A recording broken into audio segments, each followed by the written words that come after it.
안녕하세요. 브라이트 소울의 하이안입니다. 오늘은 예술적인 감각이 뛰어나고 섬세하고 예민한 감정 기복을 가지고 있는 성향에 대해 알아보겠습니다. 일단 이 성향이 아닌 분들은 이해하기가 어려운 부분들이 다소 있지만 서로 이해하는 것이 우리 브라이트 소울이 찾는 길이란 걸 아시고 들어주세요. 자, 이 성향들은 사회생활 잼뱅이들입니다. 그래서 겉으로 보기에 감정 기복이 많고 감정이 얼굴에 다 드러나고 감정대로 일을 처리하죠.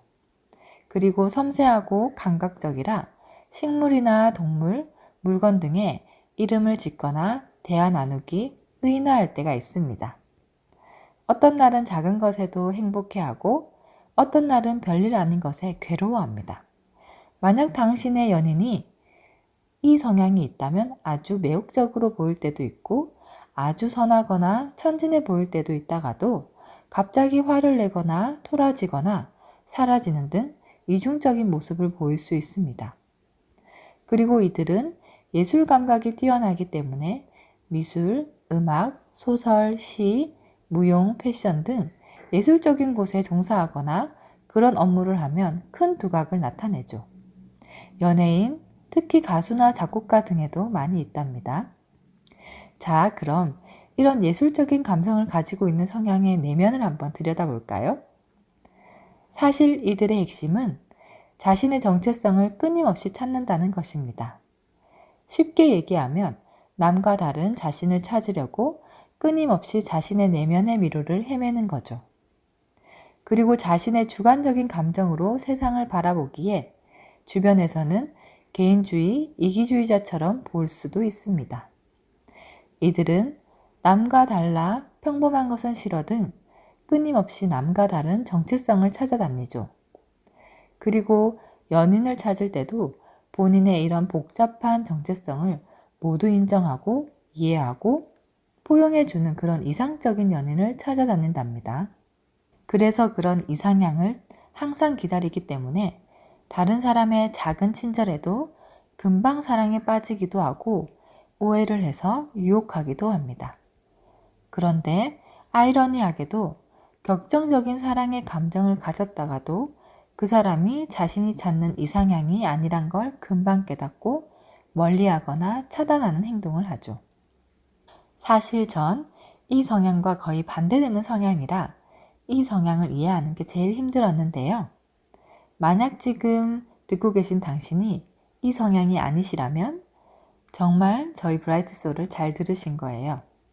아름다운 감각을 가지고 있는 이 성향을 조금은 이해할 수 있거든요. 자, 그럼 이 성향의 불건강한 상태일 때를 알아볼 건데요. 사실 이 성향은 여러 사람이 함께 해야 하는 학교나 조직사회에는 안 맞는 느낌이 드는 분들이죠. 약속 시간을 잘 안 지킨다든지 다들 즐거워하는데 갑자기 혼자 화를 내거나 우울해한다든지 연인일 때는 이유 없이 연락을 끊어버린다든지 일을 할 때 사회의 질서나 룰이 아닌 본인 마음대로 하는 것 같다든지 등 사회생활에 조금 약한 분들이죠. 그리고 아까 정체성을 끊임없이 찾는다고 했죠. 그렇기 때문에 남과 똑같거나 비슷한 것을 아주 싫어합니다. 그리고 만약에 내면에서 본인의 정체성을 발견하기 어렵게 되면 그것을 외적인 것에 집중하게 됩니다. 다들 밝은색 옷을 선호할 때 정작 검정색 옷을 입는다든지 남들이 듣는 대중가요를 싸구려 음악이라 치부하고 본인이 찾아낸 인디 음악이 우아하다고 생각한다든지 남과 다른 외적인 정체감을 만들려고 하죠. 이들이 점점 불건강한 정신상태가 되면 망상이나 환상에 집중하고 그 속에서 몇 시간이고 공상을 하며 잠깐 스친 인연과 그 속에서 사랑을 하거나 아침에 잠깐 만난 퉁명스러운 직원과의 끔찍한 공상을 만들어낼 수도 있고 그 속에서 헤매고 힘들어할 수도 있습니다.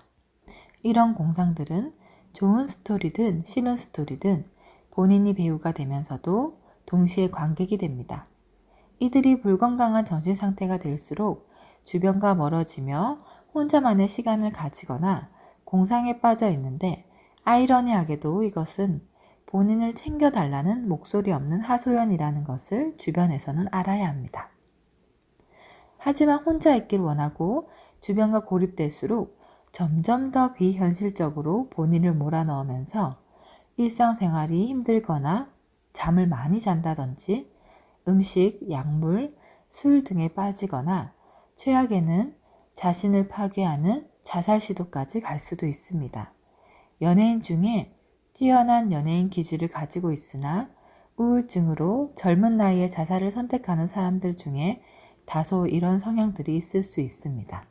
그리고 극단적인 부분들은 정신질환까지 갔을 때의 최악의 상황이라는 것을 명심하시고 본인이 이 성향이라면 브라이트 소울을 열심히 구독해서 현실을 직시해 건강한 정신 상태를 가질 수 있으리라 믿습니다. 자, 당신이 만약 이런 성향이라면 어떻게 해야 할까요? 정체성을 찾으려면 내면으로 들어가시면 안 됩니다.